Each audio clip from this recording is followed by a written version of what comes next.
Okie dokie. Let's just make sure everything's working and then we will get going. All right, that looks good. That looks good. That looks good. Let's just share and then we will start this lovely broadcast. Okie dokie. Going to YouTube. Gonna get the link from YouTube. Gonna click this off. Gonna go like this. Gonna copy the link. And then we are going to go to Twitter. And then we're going to go, hey, I'm live.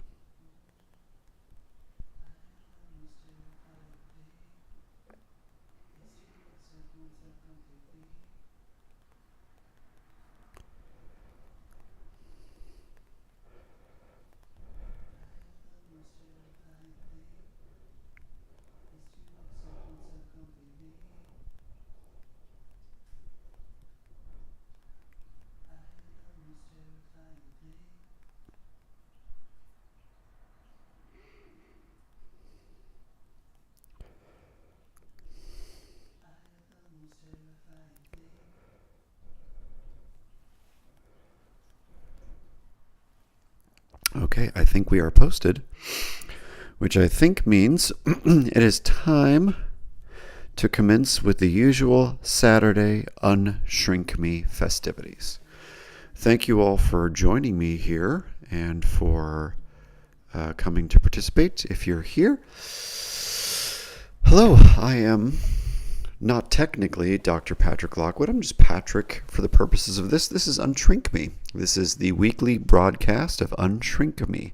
Because again, the idea is that there are so many, a great many, psychology and psychiatry and therapy and kinds of things that people either don't understand or are being misapplied. And so on behalf of myself and the profession, I'd like to try to help and be of service in making things better if it's at all possible. So that's why we're here.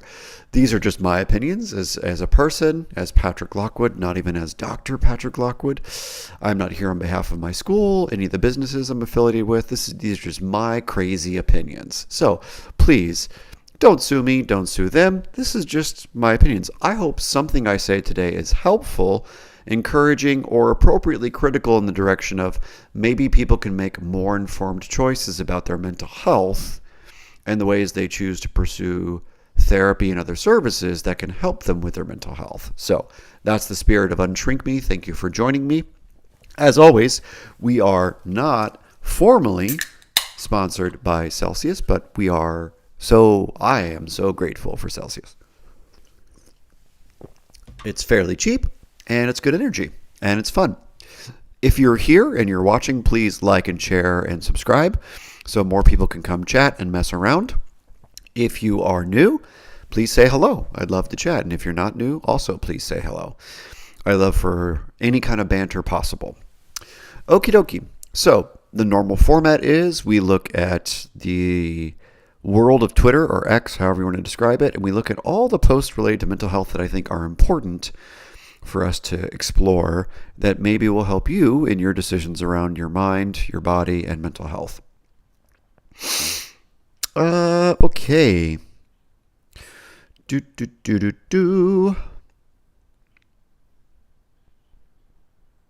Oh, there's this really cool, what's called a case report that came out.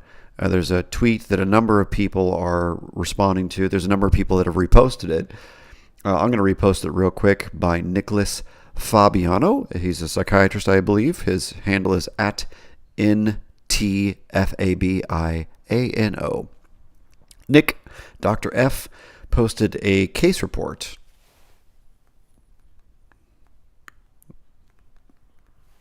All right. So a case report. And if you don't know, a case report is where a physician or other professional writes up their experience of working with a patient and the interventions they did and the literature that supports their choices and criticizes their choices and so on and so forth. And so there's this really cool study, a series of 3 patients who supposedly had OCD and tried a ketogenic diet.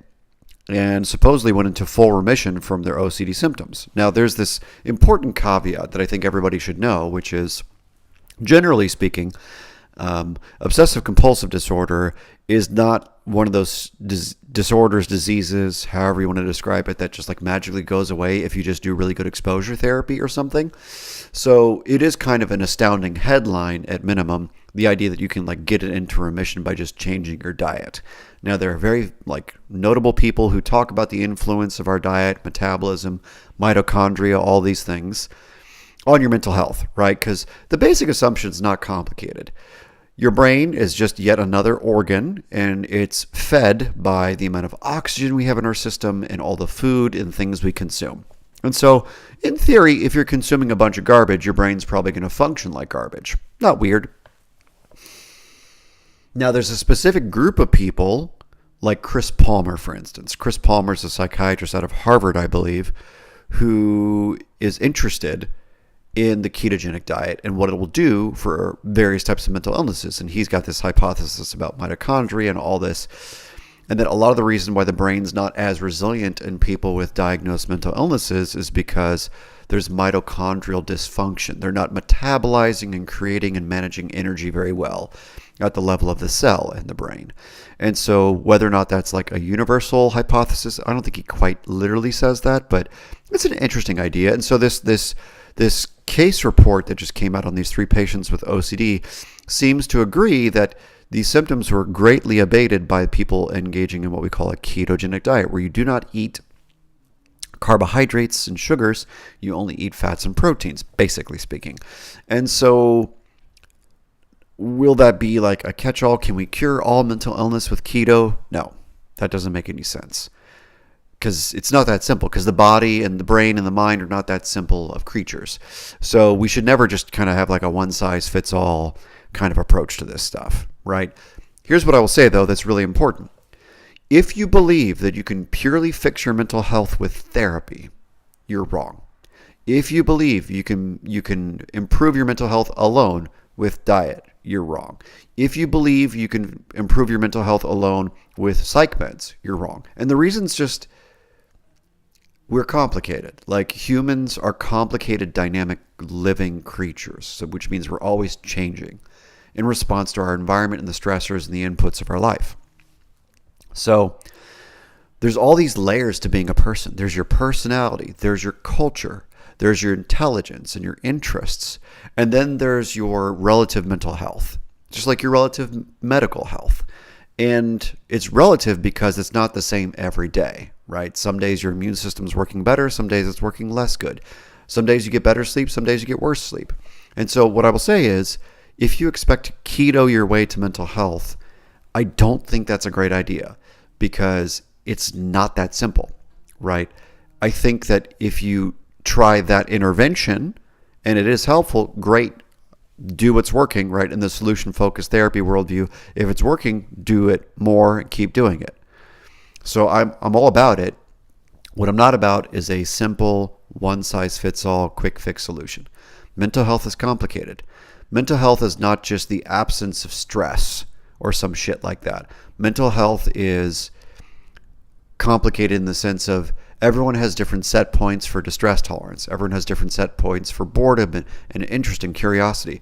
Everyone has different beliefs and culture and religion and all this stuff. So you can't just change your diet and you're going to feel happier or be more easily regulated, and that's it, right? So yes, take your diet seriously. Yes, drink enough water. Yes, work out enough.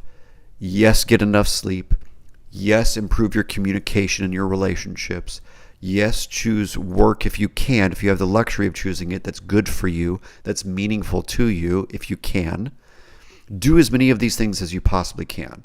So is it encouraging that keto helped these people? Of course it is. But also it's not particularly shocking. And if you don't know why, it's because physicians have been using the ketogenic diet for decades to help people with neurological illnesses. It started as a treatment for seizures and epilepsy, and it actually works really well. The problem is, because it's a diet and not a pill, it requires discipline and lifestyle and structure and money and all these things that a pill does not, right? So, word to the wise. If you want to improve your mental health, maybe keto will help, but it's not a one-size-fits-all approach. Thank you, thank you, thank you. Okay, so topic 1, down. Topic number 2. Alrighty. So, I have never, I think, interacted with this person before on Twitter, and so this is just a random, I happened upon this post, I wanted to talk about it experience. So there's this person named Mega, I believe, Megha, and this person's handle is at MEGHAVERMA_art. Mega art. And so I'll repost it. So there's like a record.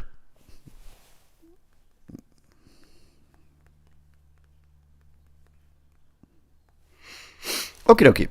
So here's her post from April 10th, about 7 days ago. She said, and I quote, "Only low IQ women enjoy going to work and having a job. Because most jobs are just fake and gay admin tasks. Being a SAHM, which I think means stay-at-home mom, means you have time for actual intellectual stimulation, to read books that challenge you and do projects that intrigue you. Working women can't do this." And as you can imagine, because this is kind of a culture war, women should or shouldn't work kind of post, it's got tens of thousands of people engaging with it, and I'm one of them, obviously. And so here's some thoughts based upon my life and my clinical practice and my experience in the research. So first and foremost, I can't imagine that only low IQ women enjoy going to work and having a job. And the reason's because, genuinely speaking, I don't imagine that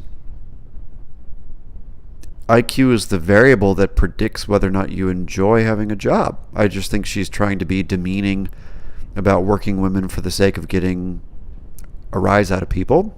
Fair enough. Got me talking about it. I would imagine that there are tons of different types of personalities, cultures, and lived experiences that predict whether or not people enjoy working compared to staying at home and being a mother. I don't know. Now, this second sentence, because most jobs are just fake and gay admin tasks, boy, is that not the truth for sure. I mean, there are some jobs that are super meaningful that I'm sure everyone can do, whether they're men or women, whatever. But I find it hard to believe that, most people right now who are working like a mid-level management job or a tech job or whatever are actually enjoying it. Maybe some of them are, but I doubt it. I think people are just trying to make money, which, like, how bad is it? How terrible is it, I guess, that you get to make money by living in a comfortable office? Like, maybe we're not evolutionarily programmed to sit around all day, which I think is terrible for our health, obviously. But, like, it's such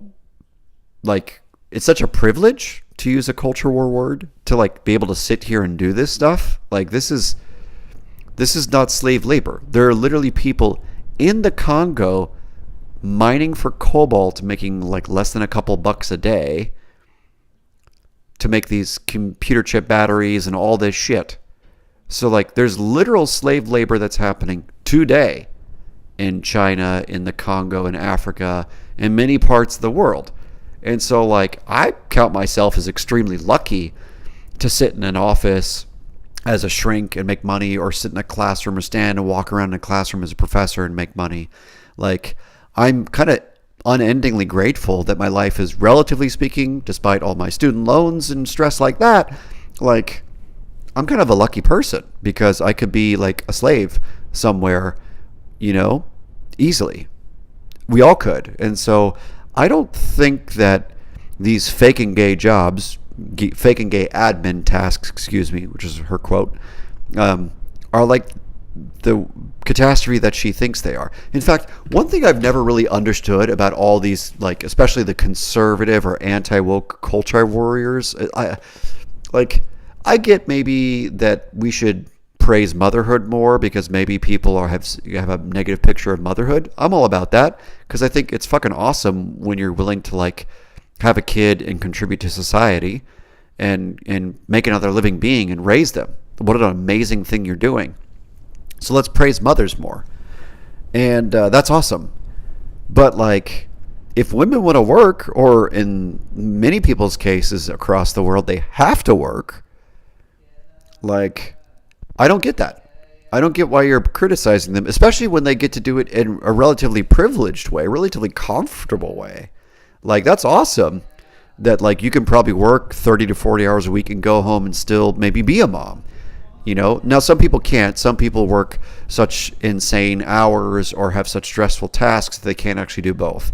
But the thing is, a lot of women are both a mom and an employee or a business leader or whatever it is. And so I don't know, Mega, whoever your name is. Like, I don't know.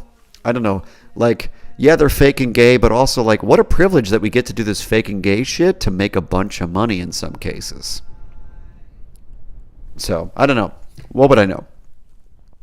She said, being a stay-at-home mom means you have time for actual intellectual stimulation. Like, who knows if you're getting actual intellectual stimulation at work? Sometimes in my life as a professor, I get very consistent intellectual stimulation, and sometimes I don't, because some of my classes are more, rudimentary and introductory. But sometimes I have interpersonal stimulation at the expense of intellectual stimulation. Right? Or sometimes there's another kind of challenge that's good for me, right? So I just think that there's tons of ways that people can be stimulated, and this like one-size-fits-all narrative these culture warriors have is kind of fucking stupid, because some people probably get all sorts of joy out of being working parents. Some people get all sorts of joy out of being like a stay-at-home mom or a stay-at-home dad in some cases. Like, I'm sure it's a lot more complicated than this one-size-fits-all culture war bullshit narrative. I really do. I like people like Jordan Peterson. I think he's trying to help. And at the same time, like, the idea that there's this one-dimensional view of being a woman and being a mother in particular, it just doesn't check out with like the diversity of human intelligence and personality traits. There's a wide spectrum of personality traits, gifts, and skills, and deficits. So not everyone's going to function the same way. So to all the people on the right side of the aisle who have this very sophomoric and overly simplistic view of what working women can do and how they can be stimulated or not, I think you should shut the fuck up. But that's just me. All right, moving right along. Now, this next person I want to talk about is actually someone I've come to enjoy, and I think I'm going to be on his podcast soon. His name is Dr. Heath. Heath. And his handle is at therapy_bites, at therapy bites. So let me just tweet about this right now.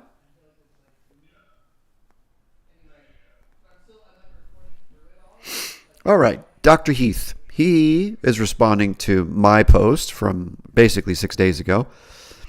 Here's what I said, and here's what he was responding to. The first thing I said 60 days ago is that therapists aren't special other than some training and supervised experience. I'm going to say that one more time. For those of you in the back who didn't hear that or can't tell what I'm trying to say, let me say this again.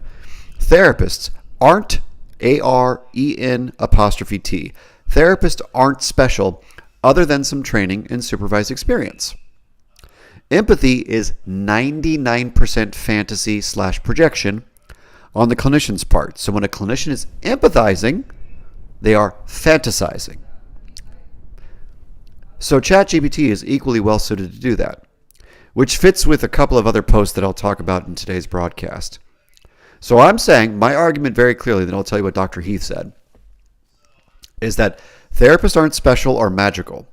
I'm a clinician. I've been doing it for a long time. And what I will tell you is that although I might be a little more insightful or perceptive than the average person, and maybe more intelligent in some ways, or personality differences, whatever my uniqueness is, I'm also not particularly special in what I do. Because what I do as a professional is try to be open and non-judgmental and non-attached in the Buddhist sense.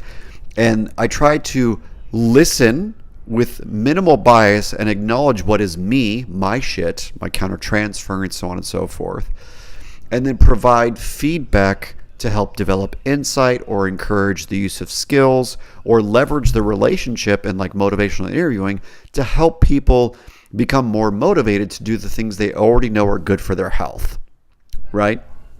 That's it, which is not super special. I might have used a lot of words to describe it, but it's 3 simple things. Be aware of my bullshit, my biases.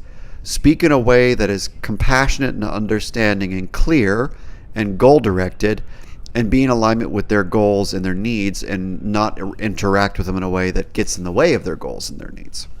Very simple stuff. And basically, why can't AI do that? And so Dr. Heath said, absolutely. Emotions are invisible. What are we seeing? Behaviors. What are we doing? Guessing. We're not reading emotions, therapists. We're interpreting signals through our own perceptual lens. And he fucking nailed it. Because that's exactly what therapists do. Therapists are paying attention to behavior patterns, whether it's speech behavior patterns or emotion-related behavior patterns or obvious behavior patterns. And all we're doing is making up fancy, educated guesses, and we're calling it empathy. But those fancy, educated guesses, they're fancy because we have all this training and all these concepts to form this empathic understanding of things in a special kind of way compared to the average person walking around. But it's still the same raw skills that everybody on the planet is born with, excepting the people on the autism spectrum who have deficits of theory of mind, right? So what we do as therapists is not magical. Like, the reason I named this whole podcast UnShrink Me is because there's this nonsensical idea that people with an MD or a PhD or a PsyD or an MFT or an LCSW, people with a degree of whatever level who have some special privilege and status because of their degree and because of their reputation are still just people. What I wish everybody who is looking to get therapy could understand. I wish everyone with a mental illness could fully grasp the idea that the professionals who are trying to help you are still just people. They're actually not that special. Some therapists are very insightful, and that's great, but many are not. Many people are just mediocre. They are average. And even worse, most therapists are not very aware of their countertransference. It's actually very often the case that clinicians of all degree levels and all training backgrounds are unfortunately in denial about many of the less developed, socially acceptable parts of themselves. I think most of us are much more primitive than we give ourselves credit for. And that's not weird, it's just normal. Most human beings have a variety of defense mechanisms that allow them to function normally without falling apart emotionally all day. Because if you really let the most vicious of your personal thoughts or the most hedonistic of your personal thoughts in the front of your brain all day, you would either judge yourself or engage in terrible behavior on a regular basis. So we have to have defense mechanisms that keep us psychologically stable and balanced. That's not weird. And therapists are no different. Most therapists are not very insightful about themselves. One of the greatest joys I have as a clinical supervisor is trying to help my interns develop more awareness of their culture and their biases, and specifically their countertransference, the ways in which their own life has screwed up their brain and made them sensitive in ways that the average person is not. Your trauma, your culture, your family of origin issues, how your mom talked to you, how your dad talked to you, your siblings, your exes, whatever. Whatever you've internalized and created templates out of in your brain, and how your brain is reactive to things, your body is reactive to things, that's your unique countertransference.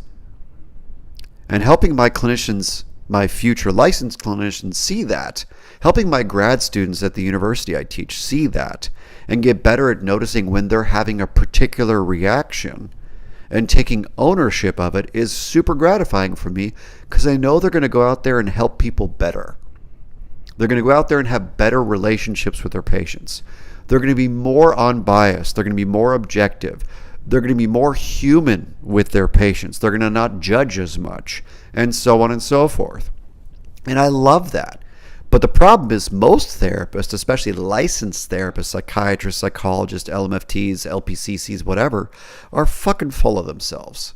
They have this wounded healer bullshit, this Carl Jung, I'm here to be special and help you shit, which is fine because that's why most people get into it. But like, that's a crappy reason to keep doing the work.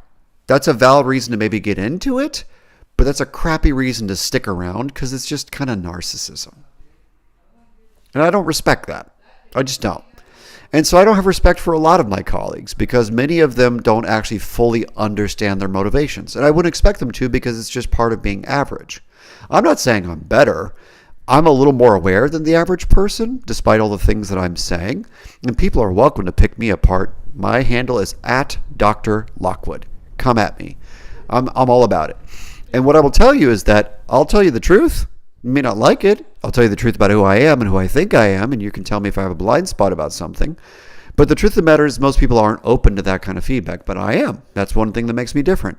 That's one thing that makes my interns different at my program. That's one thing that makes the students that I work with different, because they're actually open to being different, being wrong, and being better.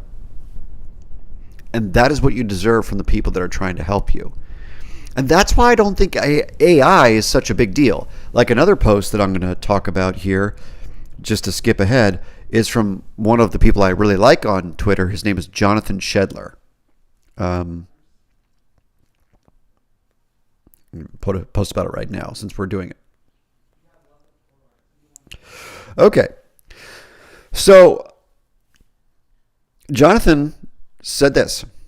He said, like 3 hours ago, he said, "Okay, tech bros, I know you love your AI and it can do really cool stuff, but you need to understand something.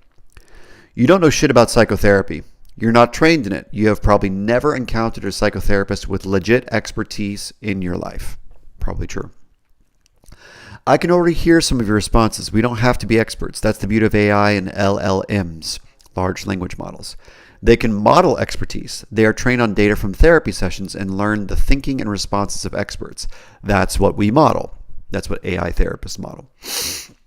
Except you don't," Shedler's response is, "except you don't and you can't. And if you understood even the bare minimum about legit psychotherapy, you would know why you can't." Important. We'll come back to that. "In order for real psychotherapy to occur, in order to create the conditions where patients can relax into the experience and begin to truly reveal themselves, there are certain preconditions or ground rules. These preconditions are what historically we call the therapy frame. It's a term of art. And the first and most basic element of the therapy frame is absolute, inviolable, non-negotiable, sacred privacy and confidentiality." I'll come back to that. "Compromise that in even the slightest way, and everything changes. It's no longer the real deal. It becomes a facsimile, a going through the motions. Real psychotherapy is over," in parentheses, "when confidentiality is gone. This is what is required to do deep work in psychotherapy. Every real expert understands this. Well-trained therapists internalize this into the core of their being as therapists. And here's the thing. No expert psychotherapist will ever allow their sessions to be recorded/transcribed and uploaded to some database outside their office. No way, no how, never. You cannot get that data. It would be a betrayal of the patient and the psychotherapy process at the most fundamental level. Even with the patient's consent, and a well-trained therapist would never ask for that consent in the first place because they understand the ramifications of, in parentheses, breaking privacy. And you know what else?" he says. "Even if somehow, in some hypothetical parallel universe, you could get expert therapists and their patients to agree to give you access to their sessions, it wouldn't help you one bit. because it would fundamentally alter the nature of the therapy relationship and what can occur in it. It would no longer be real therapy. So here's the paradox, he says. Expert therapists will never allow you to access their sessions. Poorly trained therapists who do not understand the fundamentals of psychotherapy and do not grasp its essence will allow that. In parentheses, alternatively, you may get access to the work of therapists providing something akin to didactic skills, training, and guided self-help. There's a place for that, but that's an entirely different animal. Your training data will come from non-experts providing superficial, bad therapy. The only thing your AI can learn and model is mediocrity. One of the reasons why I love Jonathan, is because he is very matter-of-fact and straightforward and even protective of the profession. And, a lot of people like him, a lot of people don't like him for various interpersonal reasons or whatever, or how he talks about things online, whatever. All I'm here to say is I both agree and disagree. So I completely agree with Jonathan Shedler's point about the fact that once you destroy the sacred boundary of confidentiality, it's no longer really good therapy, because the expectation of privacy, you could even call it secrecy if you want, is part of why people learn to relax so much. He's correct about that. And so the degree to which you can be fully yourself and fully authentic has to do with an expectation of at least some degree of privacy, some modicum of I am guarded and protected in this space. And so when he says, and now he's obviously speaking in a very dichotomous kind of way. So there's good therapy and bad therapy, right? And that's, again, this is part of why I started this podcast, because I'm sick and tired of all the crappy clinical services provided by my colleagues. And it's not because I think that they're bad people. It's just that they're average, they're normal, they're mediocre, or they're just unaware of what they're doing. They never had good supervisors, or they didn't have good experiences in grad school, or they weren't exposed to the correct ideas and concepts. In many cases, that's not necessarily their fault. Now, they should probably try to figure it out. Now, are these people who are average or mediocre hurting people? In some cases, yes, but hopefully on average, they're just not helping, which is different. So to Jonathan's point, I'm not going to speak in a dichotomous way, good and bad. What I will tell you is the best possible outcome in terms of building a therapeutic relationship can only happen when there's an expectation of privacy. He's correct. And what I think he's missing about the AI process is, yes, you could build models for therapy off of therapy transcripts, but that I don't think is the same thing as building models of prototypes of responses that are, let's say, intermediate between really good therapy and bad therapy. So this is kind of like this Goldilocks and the Three Bears thing. I think for a lot of people with different types of emotional struggles, whether they're diagnosable or not, you can get something out of AI, ChatGPT, Grok, whatever it is. That doesn't mean you're actually doing therapy, though. Now, they might call it therapy so it makes sense to people, but what you're doing is you're getting skills training and you're feeling some sense of like someone is listening to me carefully. Now, the problem is if you're typing into a chatbot, you're not really like being listened to.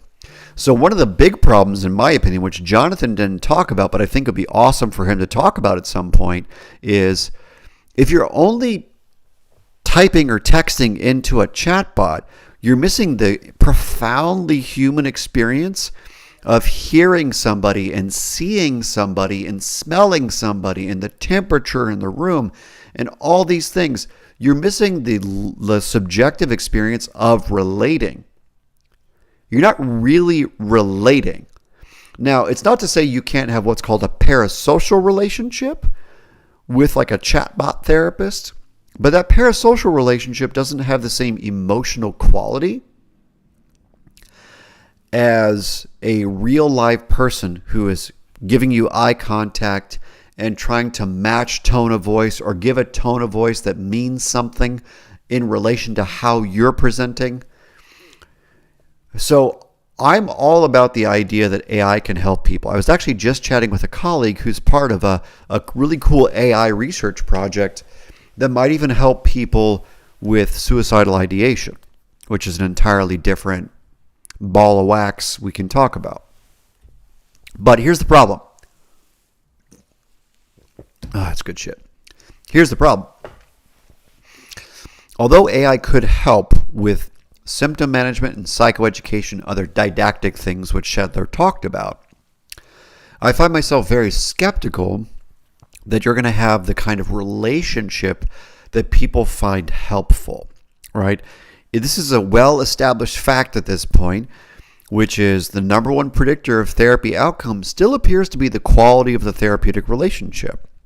And so ChatGPT and Grok and all these things can have zero relationship with you. Now, a lot of people will like using like a therapy chatbot or even these LLMs to get, psychotherapy advice or therapy flavored feedback, because the chatbot is not a real person, which means I don't have to feel obligated towards the chatbot, which a lot of people are looking for. So what I would tell you is, for people who are very avoidant and interpersonally disengaged, it'll probably feel really good to go get chatbot didactic therapy. You know what I mean? I don't think it'll be weird at all. I think it'll actually help some people who are very avoidant. So what I would hope, what I would imagine, dear Jonathan and friends, is that there's a little room for these things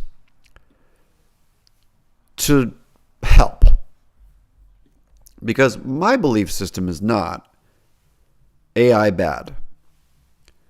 I believe Silicon Valley is stupid, pretending they can actually have a chatbot experience that will provide something like a therapeutic relationship. That's fucking dumb. It's never going to happen. You're literally never going to create an AI algorithm that will provide the subjective lived experience of perceiving emotions, perceiving tempo, perceiving speech patterns. It's never going to happen. But what I like about these AI chatbots, etc., what I appreciate about them is this. I appreciate that people will actually be able to get quasi unbiased feedback in an emotionally safe way. Because some people are so terrified of being vulnerable, even to a real person, that this might be a good foot in the door. Now, there's always the slippery slope problem. And you might say it's a slippery slope fallacy. I don't know. So it's like, if all we do is provide people with these LLMs and these, chat GPTs or whatever, will they just get like sucked into that, and will the profession of therapy die? No, I don't think so. I think that's crap. I think there's always a market for good people who are actually good at developing a relationship and being a personality you're interested in. That's it. Like, look at all the insane people we listen to every day because of just their personality. Every person on the news that you listen to, every political figure you listen to, you're listening to them because of their personality, because they're engaging you and suckering you in with feelings and drama and bullshit, which you can never get from a chatbot. And so I'm not worried about the profession at all. In fact, what I'm optimistic about is that all of these chatbot therapists that will, these LLMs people are creating for like suicide management and all these things, they're going to help more people get access to services when there's like millions of people that don't have money to see a therapist and they don't have access to free or whatever reduced fee therapy. So I'm optimistic about that. I'm optimistic about the fact that it's going to actually force the people who are shitty at this job to go do something else. Because people that could get help from chatbot instructions and psychoeducation from ChatGPT, even though it might be wrong or biased in the wrong way, it's going to prove who's actually good at building a relationship and who's full of shit and who's aware of their shit and not. I believe.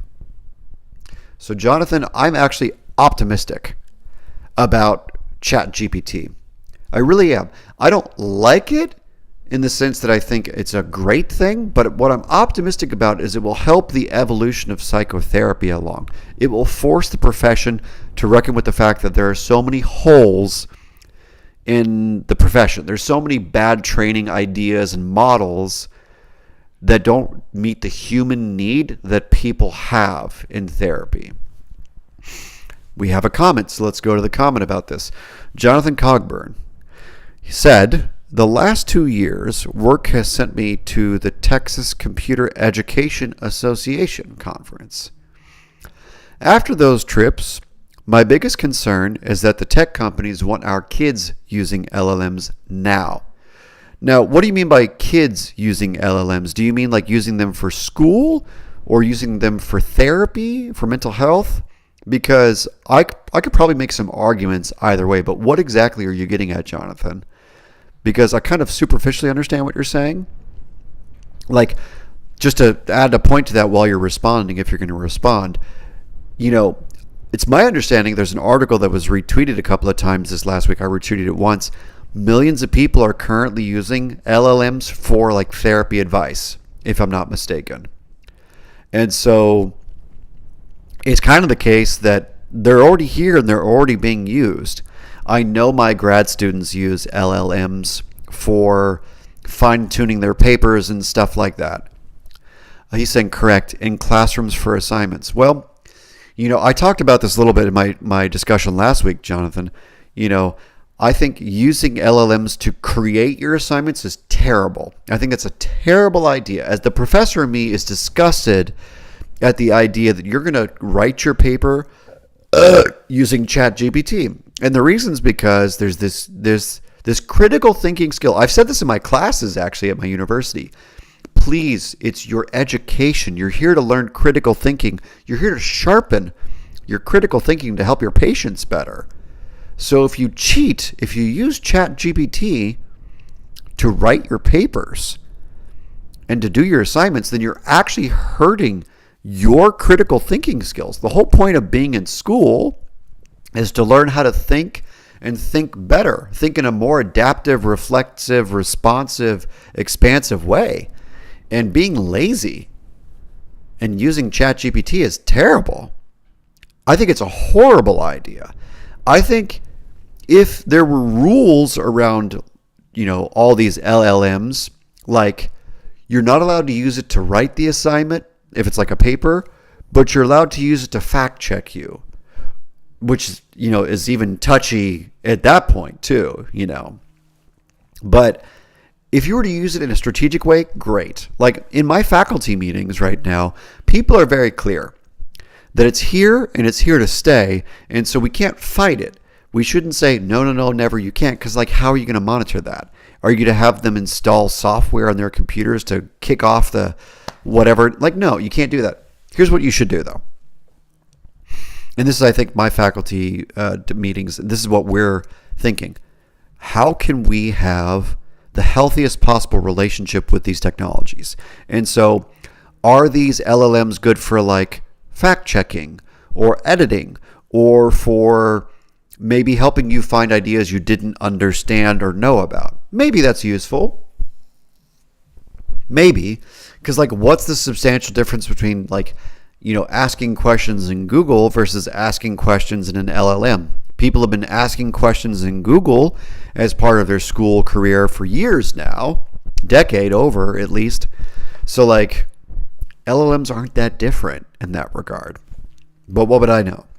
So I'm with you, Jonathan. I think we're in a very tricky spot. And I think what we should all be hoping for is the adults in the room to have the correct approach to this.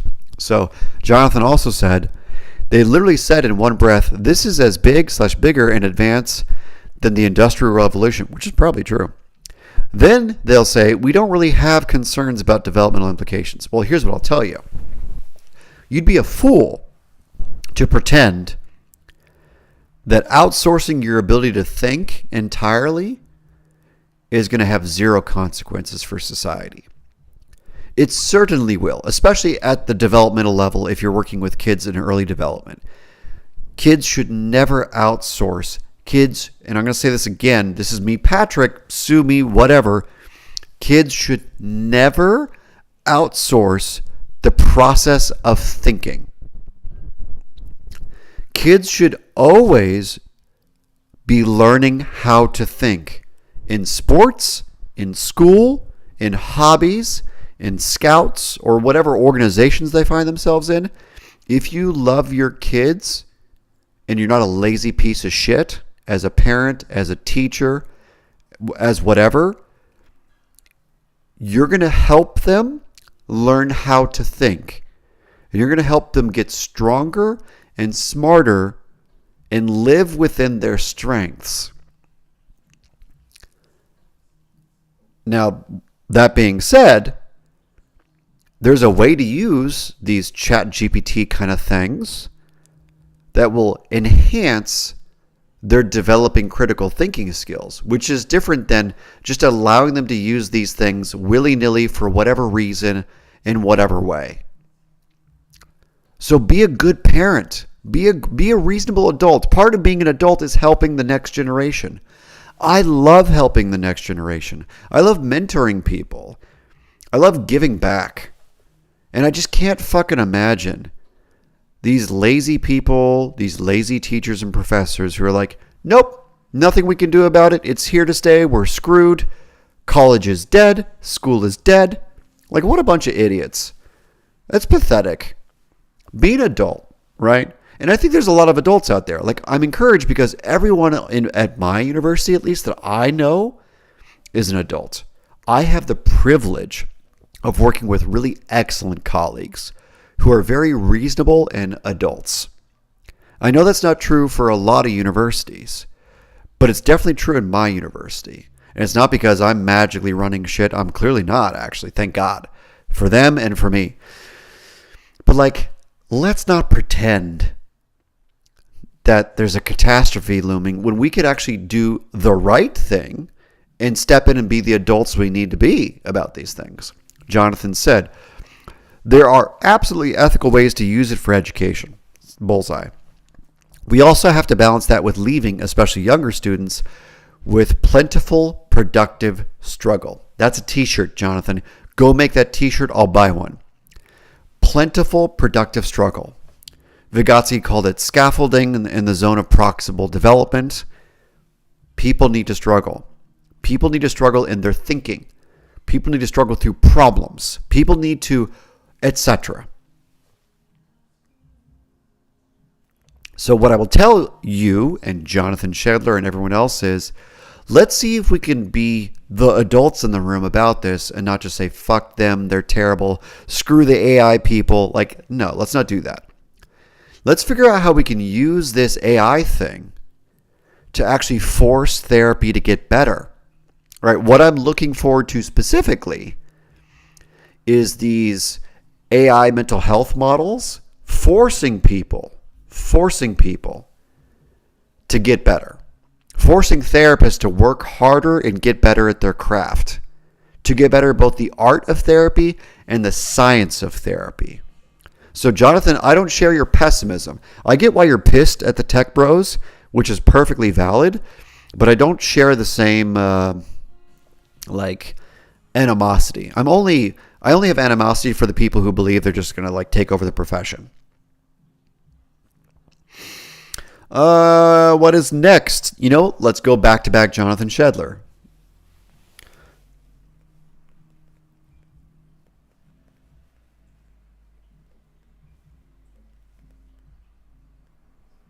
Okay. I love him. He's so cool. He said 6 days ago, as we know, few men are entering the therapy profession. So this is going to be a tangent sort of from the AI thing.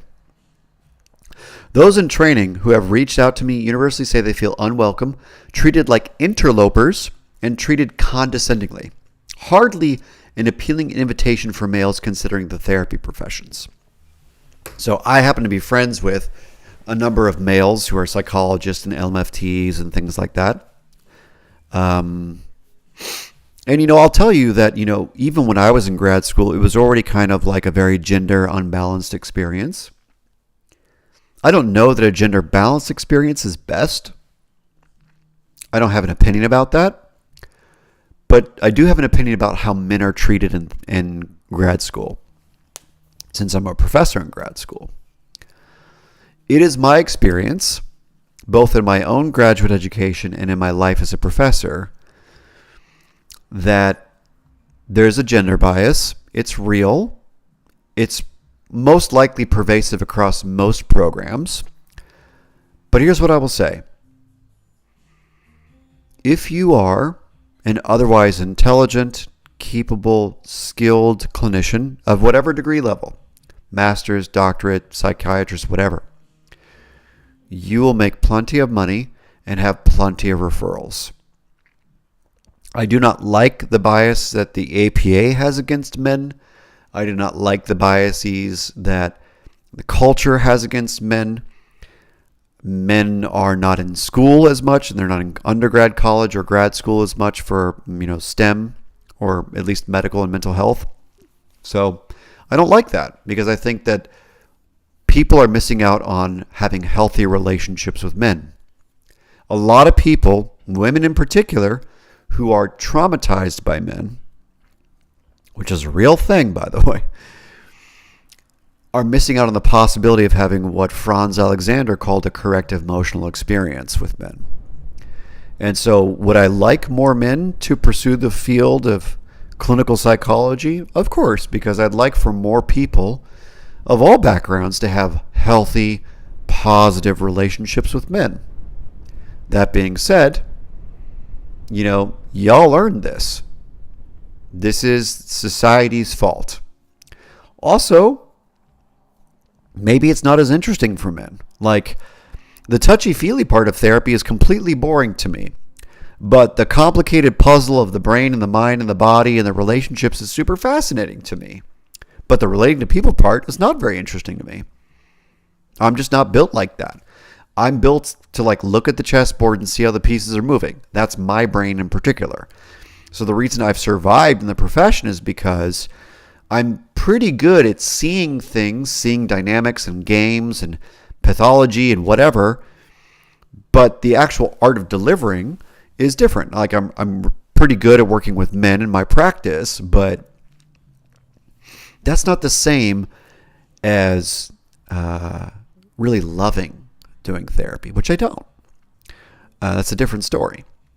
So I think, Jonathan, just to reiterate, I share your same skepticism and frustration about men not entering the profession.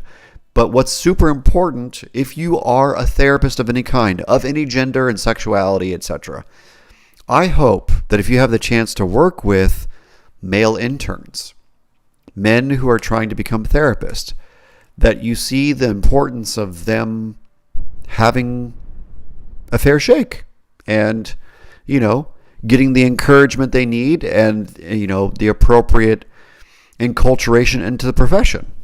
I really hope so. Let me just double check. Comments, chats. Got some chats going on, which is awesome. So, yeah, Jonathan, I appreciate you as always kind of picking on important topics with regard to the profession. Let's see, do we have time for one more?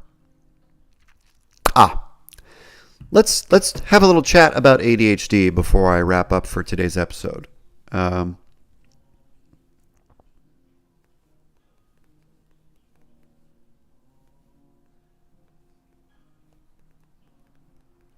Just going to post real quick.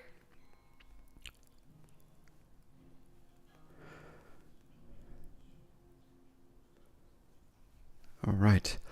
So, here we go. Now, bear with me. Some of you all might not like this. Some of you all might. I don't know. So, many times on this podcast and in other podcasts and other people's channels, I've talked about the complicated nature of any diagnosis we've created in the DSM-5 TR. Diagnoses are important, and also extreme oversimplifications of human functioning. human behavior patterns and emotion patterns and thinking patterns and all this stuff are not accurately, fully described by diagnoses. Here's what I will say. So I fully admit that all diagnoses are radical oversimplifications of human struggle, human pathology, human needs, etc. Fully. But to that point, though, here's what I will say. When it comes to diagnoses like ADHD, and this is a really complicated week to talk about ADHD because there was this op-ed that came out in the New York Times that said basically ADHD is not a real thing and it was created to rationalize selling stimulants to kids. That's wrong. It's partially correct, but it's partially not correct. So it's true that there was a huge incentive to overdiagnose on behalf of the profession, on behalf of school psychologists, school counselors, frustrated parents, because there was a simple solution, which is this diagnosis, which comes with the medication, which works. And if you don't know this, it's very, very accurate to say for people that actually have ADHD, stimulants work phenomenally well. But that being said, most people, their performance across various tasks would improve with Ritalin, etc. So here's my post that I have bookmarked and saved in response to this New York Times op-ed that's saying ADHD is made up or whatever. So, in my opinion, there are at least four different clusters of behavior patterns and pathologies that people think are ADHD. Okay? And this is based upon my clinical experience, my reading of the literature, and so on and so forth. Number one, some people that we say have ADHD who do not have ADHD have mostly some kind of personality trait differences like conscientiousness, extroversion, neuroticism, plus some IQ differences like higher processing speed or fluid reasoning with no serious attention issues, but we call them ADHD because they seem distractible. Category 1, personality differences, IQ, like positive IQ differences, therefore ADHD. Bullshit. Number 2, group 2, people that are misdiagnosed with anxiety disorders, trauma disorders, autism spectrum disorders, and personality disorders. Many people who have any of those other diagnoses look and sound and smell a lot like ADHD if you're not very thoughtful and not paying close attention, or you're just stupid and biased. Group 3, people with legitimate, very classic for the actual diagnosis of ADHD, attention deficits and orientation deficits that are observable across multiple domains over time, space, and circumstances, irrespective of stress, finances, and so forth. So actual ADHD or actual deficits, whether or not it's diagnosable. Finally, group 4. Group 4 is some sad combination of number 1, number 2, and number 3. Personality issues, IQ differences, misdiagnoses, and actual attention deficits. So there are so many variations of what you could be based upon all these layers. So I want to just emphasize this for a second because I think it really merits saying over and over and over again. Almost all therapists are not very sophisticated and are not doing the very conscientious thing of trying to think through all the layers of what is possible and what things are causing the person to show up this way. There are at least a dozen different variables that you always have to be considering if you're trying to be a good clinician. Let me say this to you all extremely clearly. Most therapists are not looking at all the 12, 13, 14, 15, 16, 17 layers of who you actually are.